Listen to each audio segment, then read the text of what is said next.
Hello అండి అందరికీ.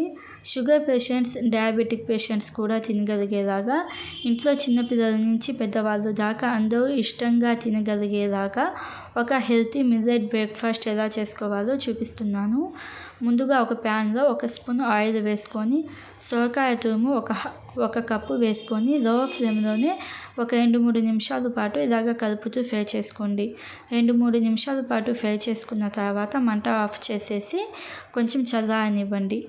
ఇక్కడ ఒక బౌల్లో 3 లేదా 4 వెల్లుల్లిని సన్నగా కట్ చేసుకొని వేసుకుంటున్నాను. అలాగే ఒక హాఫ్ కప్పు కొత్తిమీరని సన్నగా కట్ చేసి వేసుకుంటున్నాను. క్యారెట్ 1 కప్పుని ఇలాగ తురుముకొని వేసుకోవాలి. ఒక మీడియం సైజ్ ఆనియన్ని సన్నగా కట్ చేసుకొని వేసుకోండి. అలాగే క్యాబేజీ ఒక హాఫ్ కప్పు నుంచి 3/4 కప్పు దాకా క్యాబేజీ సన్నగా కట్ చేసుకొని వేసుకోండి. అలాగే కరివేపాకు ఒక టీ స్పూను, అలాగే కరివేపాకు 2 స్పూన్లు సన్నగా కట్ చేసుకొని వేసుకోండి. మీరు కావాలంటే ఈ క్యాబేజీ ప్లేస్లో క్యాప్సికమ్, బీన్స్ ఇలాగ మీ దగ్గర ఏం వెజిటేబుల్స్ ఉంటే అవి వేసుకోవచ్చు.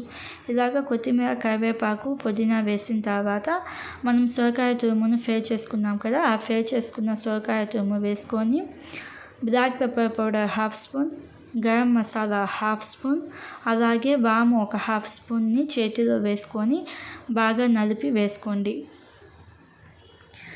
వాము వేసుకోవడం వలన మనకి తొందరగా డైజెస్ట్ అవుతుంది. డైజెస్ట్ అవ్వడానికి వాము మనకి హెల్ప్ అవుతుంది. ఇలాగ వాము వేసిన తర్వాత ఒక పచ్చిమిర్చిని సన్నగా కట్ చేసుకొని వేసుకోండి. చిన్నపిల్లలకైతే పచ్చిమిర్చిని స్కిప్ చేసేయచ్చు.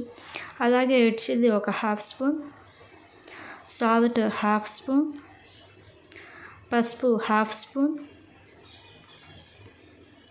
Chat masala 1 spoon, lemon juice 2 స్పూన్లు వేసుకోండి. లేకపోతే ఇలాగ హాఫ్ నిమ్మ చెక్కను కట్ చేసుకొని నిమ్మరసం వేసుకోండి.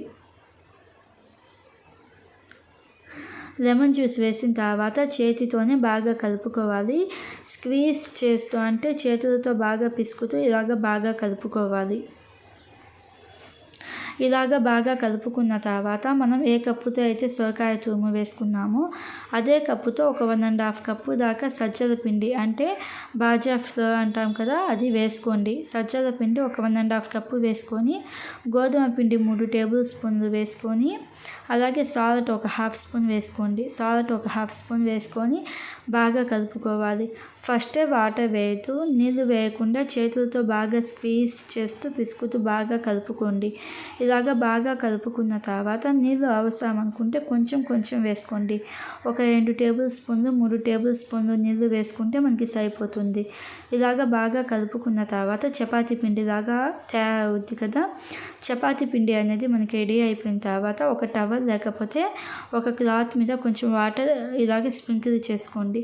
ఇలాగ నీళ్ళు కొంచెం స్ప్రింకిల్ చేసుకొని కొంచెం ఎక్కువే తీసుకోండి. పిండి మనకి కొంచెం ఎక్కువ పడుతుంది.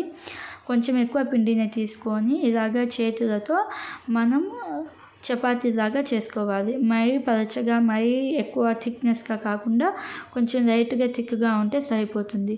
ఇలాగ థిక్గా చేసుకున్న తర్వాత దోశ పెనంలో ఒక హాఫ్ స్పూన్ ఆయిల్ వేసుకొని, దోశ పెనం అనేది ఎక్కువ హీట్ చేయకుండా మీడియం ఫ్లేమ్లో కుక్ చేసుకోవాలి. ఇలాగ వేసి ఒక 2-3 నిమిషాల పాటు కుక్ చేసుకున్న తర్వాత రెండో వైపుకి మార్చుకొని రెండో వైపు కూడా ఇంకొక 2-3 నిమిషాల పాటు కుక్ చేసుకోవాలి. ఇలాగ రెండో వైపు కూడా ఇంకొక 2-3 నిమిషాల పాటు కుక్ చేసుకున్న తర్వాత తీసుకొని మంట లో ఫ్లేమ్లో పెట్టేసుకోండి. మంట లో ఫ్లేమ్లో పెట్టేసుకొని మళ్ళీ కొంచెం పిండి తీసుకొని కిచెన్ క్లాత్ మీద చేతితో స్ప్రెడ్ చేసుకోవాలి. స్ప్రెడ్ చేసుకొని మీడియం ఫ్లేమ్లో కుక్ చేసుకోవాలి. ఒకవైపు 2-3 నిమిషాల పాటు కుక్ చేసుకున్న తర్వాత రెండో వైపుకి మార్చుకొని రెండో వైపు కూడా ఇంకొక 2-3 నిమిషాల పాటు కుక్ చేసుకుంటే మనకి హెల్తీ బ్రేక్ఫాస్ట్ అనేది రెడీ అవుతుంది. చాలా టేస్టీగా ఉండిద్ది. ఇంట్లో చిన్నపిల్లల నుంచి పెద్దవాళ్ళ దాకా అందరికీ చాలా నచ్చిద్ది. ఒకసారి తప్పకుండా ట్రై చేసి ఎలా అనిపించిందో కామెంట్ చేయండి.